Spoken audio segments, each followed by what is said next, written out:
చూసిన. ఎన్ని రూపాయల టికెట్? 10 రూపాయల టికెట్. కోటి దేవుళ్ళు ఎదురొచ్చినా అమ్మనీలాగుండరు అన్నదే ఈ పాట. ఎక్కడ ఉన్నా పక్కన ఉండలి చెల్లి ఇదే మల్లరి అచ్చం నీలాగుంటుంది సఖి ఇదేం గారడి నేను కూడా అచ్చం నీలా కనబడుచున్న ప్రియా ప్రియలలనా ఇదేనా ప్రేమ భావన. కమాన్ క్లాప్ చేయాలి. అందరూ ఫోన్ కొట్టుకున్నాం. ఇట్లా అనడం చిన్నతనం నుంచి సంక్రాంతి టైంలో సినిమాలు ఎలా సందడి చేసేయాలా అంటే అప్పట్లో కాంపిటీషన్ ఎట్లుంటుండే? 12 కాపురం సినిమా చూసినావా? 12 కాపురం శోభన్ బాబుది లేదు. ఎస్వి రంగారావు, రామారావు, గుమ్మడి రామారావు లేడు. లేడా? ఎస్వి రంగారావు, గుమ్మడి, జమున, విజయ నిర్మల, జయసుధ. ఆ పిక్చర్ చూసిన వాళ్ళు మళ్ళీ జీవితంలో సంసారంలో బాబు వినరా ఒక నలుగురు కథ ఒకటి హైలైట్ సాంగ్. ఎస్వి రంగారావు వాడుతాడు. 2 సార్లు ఉంది ఈ పాట. నేను రంజాన్ కు నేను ఇంటికి ఒక్క కొడుకును, నాకు 5 అక్కలు. నేను అందరికంటే చిన్నోని. నన్ను తీసుకొని సినిమా పోయిండు. ఆ సినిమా చూస్తా అంటే నేను కోమలకి వెళ్ళిపోయినా. ఆ పాట అట్లుంది. బాబు వినరా ఒక నలుగురు ఒకటి. ఇంకో పాట కూడా బాగుంటది. మనసా కవించకే మనసా కవించకే కౌనిలా ఎదురీదలేక కుమిలేను నేను ఒకటి బాగినండి. చిక్కిన ఇతన్నాడు వైజాగ్ సత్య గారు.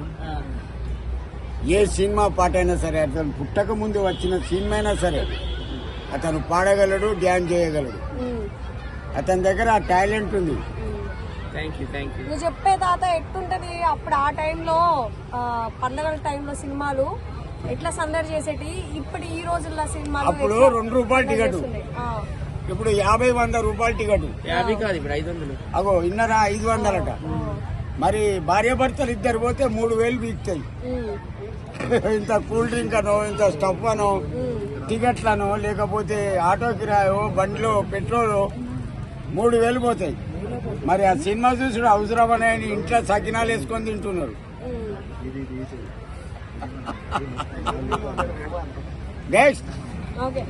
మీరు చెప్పండి అన్న, మరి మీ పరంగా ఎలా ఉండబోతుంది సంక్రాంతి విజేత అంటే చిరంజీవి గారు అనుకుంటున్నాను. వరప్రసాద్ మూవీ ఫస్ట్ ప్లేస్, రాజా సాబ్ సెకండ్ ప్లేస్. అంతే అంటారు. మరి రవితేజ గారు, నవీన్ పోలిశెట్టి వీళ్ళందరూ వస్తా ఉన్నారు కదా. అన్ని సినిమాలు హిట్ అవ్వాలని కోరుకుంటున్నాము.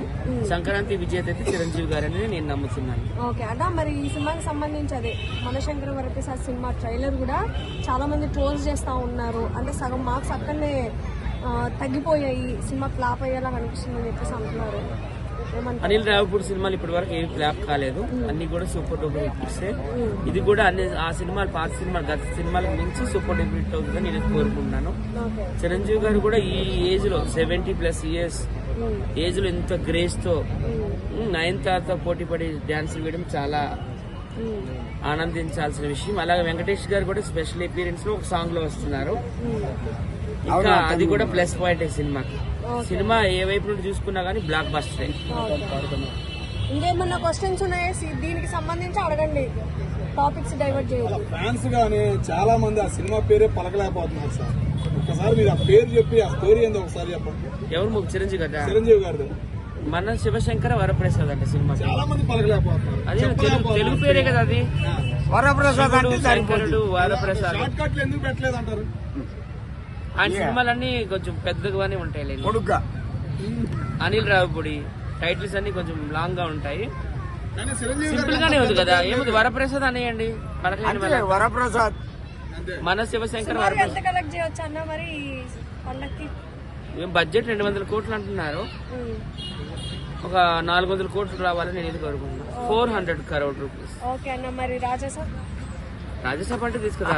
ప్రభాస్ అంటే మినిమం 1,000 crores ఉంటుంది, ఓకే 1000 కోట్లు ఉంటుంది ప్రభాస్ సినిమా. ఓకే బాహుబలి ఆ రోజుల్లోనే దాదాపు 2,000 కోట్లు పైన బాహుబలి 2 వచ్చాయి. పైన ఆ సినిమా రిలీజ్ అయ్యి దాదాపుగా 5-6 సంవత్సరాలు అవుతుంది. 5 చిరంజీవి గారు ఇండస్ట్రీలోనే పెద్ద ఆయన, ఈ రేట్లు ఏమైనా కంట్రోల్ చేయగలుగుతాడా? ఆయన సినిమా కన్నా అంటున్నారు, చేయగలుగుతారంటారా కంట్రోల్? ముందు హీరోలు రెమ్యునరేషన్ తగ్గించుకోవాలండి, అప్పుడు రేట్లు కంట్రోల్లోకి వస్తాయి. హీరోలు, హీరోయిన్లు, మ్యూజిక్ డైరెక్టర్లు, విలన్లు వీళ్ళు తగ్గించుకోవాలి. వీళ్ళే 20 కోట్లు, 25 కోట్లు, 100 కోట్లు తీసుకుంటున్నారు. సినిమా టికెట్లు పెరగడానికి గల కారణం హీరోలు, హీరోయిన్లు, విలన్లు, మ్యూజిక్ డైరెక్టర్లే. వాళ్ళ ముందు తగ్గించుకోవాలి. తగ్గించుకుంటే అప్పుడు సినిమా టికెట్ కోట్లు కూడా కంట్రోల్ చేయలేకపోతున్నాయి. చేయాల్సిందల్లా హీరోలే. మరి పెద్ద హీరో